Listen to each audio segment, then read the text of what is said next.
I don't think atheists that have a narrow view of what constitutes a true follower of a particular faith are being dogmatist.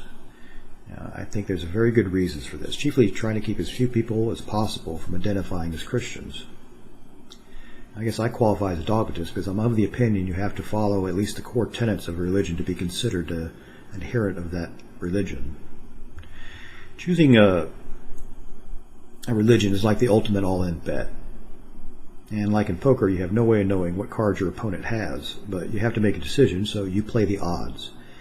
When betting on which religion to follow, you know you're not going to find out if you won or not until you die, but if you're expecting an afterlife, you need to bet on one of them. People will always make the fallacious assumption that the more people there are that believe something, the more or the greater the chance it is that it's true. But since that's all they have to go on, they make it a factor. That's how religions grow, and why we're basically down to just a few religions from thousands. People are always going to take a position on whether or not a God exists, regardless of any evidence. Trying to convince anyone this is bad thinking is kind of a waste of time because they already know that. They're judging this separately because they've already accepted that they'll never have any evidence, at least not until it's too late to place their bet anyways. Most theists, they already employ skepticism and critical thinking in almost every aspect of their lives except religion. So you need to understand why people choose to accept religious claims without evidence and what needs are met by keeping these beliefs exempt. People will never stop believing in an afterlife. The ego simply won't allow it. Many find it impossible to conceive of everything they are just ceasing to exist. How could the universe just go on without me? We don't have a problem imagining our physical death. We come face to face with that reality all the time. However, imagining not imagining is like trying to picture how the universe just ends. What I think we should focus on are the part-time Christians, the 2.0s, the Pascal wager Christians, the afterlife insurance Christians, or the I just like to have an answer for everything Christians. Like that idiot O'Reilly, when he had Dawkins on his show, he said, well, you don't have an answer, so I'm going to throw him with these guys. Some people just can't accept not knowing. These type of Christians rarely want to talk about why they think they're Christians, probably because they know so little about their religion. They think you might embarrass them. Nothing pisses a half-assed Christian off more than being schooled by an atheist on their own religion. But they should be embarrassed. They're organizing important aspects of their lives and supporting a group with beliefs and agendas they know very little about, or worse, purposely ignore. I have more respect for the biblical literalist because at least they understand the Bible is either true or it isn't. This is supposed to be the word of a God. Even if only parts of it are truly inspired by God and the rest is just a story or a bunch of stories written by men, there's no possible way to determine what's only the subjective account of a goat herder and what's the infallible word of a deity. The literalist knows this, and that's why they stick to the script. You could argue that all versions of Christianity follow the Bible literally, and the reasons we have so many denominations is that the text is just interpreted differently. Mormons have, and correct me if I'm wrong, the most divergent beliefs is they don't believe in the divinity of Christ. But then they don't call themselves Christians, and they've added their own prophet. So why are they still counted as Christians?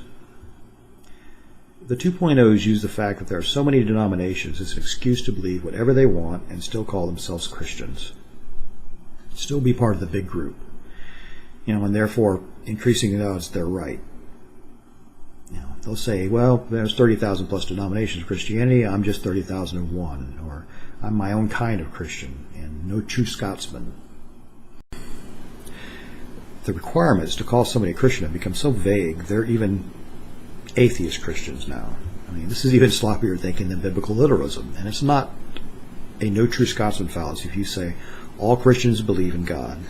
Well, I'm an atheist Christian, and I don't believe in God. That's because you're not a Christian.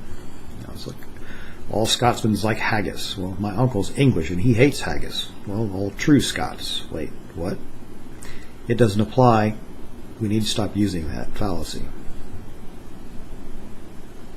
If someone claims they're a Christian just because they believe in a God, you shouldn't let them get away with that. Explain to them that, no, that just makes you a deist. Question them. So this God you believe in, did he create everything? And does he have a plan for his creations? Well, yeah, that's the God of the Bible. Oh, so you believe in the God of the Bible. Do you believe in all the biblical accounts of God's interaction with humans? Well, some of them, yeah. And you keep going until, they go, whoa, I don't know if I believe all that. So how do you decide what parts to believe? It seems to me in order to accept this religion is true, you really must accept the Bible to be an accurate account of events that gave humanity this instruction manual. And it says right there in the manual, 2 Timothy 3:16, all Scripture is God-breathed. Why do atheists give them a pass on this? It just adds numbers and therefore power to Christianity. Is it because we think, well, at least they're not fundies? Or do we think if we convince them they have to take the Bible more literally, they would? They won't, because they've moved away from taking the Bible literally for good reasons. They had to scrub away anything that would keep them from calling themselves Christians. And we let them. We even welcome and defend the 2.0 Christian. I've heard you say many times that you only attack religion because it's hurting people. And that's true. If it were completely innocuous, we wouldn't care what you believed. But the biggest reason religion affects the non-religious is because there are so many of them, they're able to have enormous influence in politics. Politicians are like xenomorphs. They take on whatever form they sample or poll, and no one really knows their true form. They see, 80% of the U.S. population is Christian, and think, I guess I can't ignore them and have a career. So what do these Christians believe again? As they begin to morph into one. Well, let's see, they want prayer back in school and to teach creationism as a competing theory to evolution. And apparently there's a gay agenda that seeks to turn all human children into amoral sexual deviants. And legal same-sex marriage will destroy the American family as we know it. Okay, so that's what it takes. Now, I feel confident in saying that more than half of all those that identify as Christian are much, much closer to deism than they are Christianity.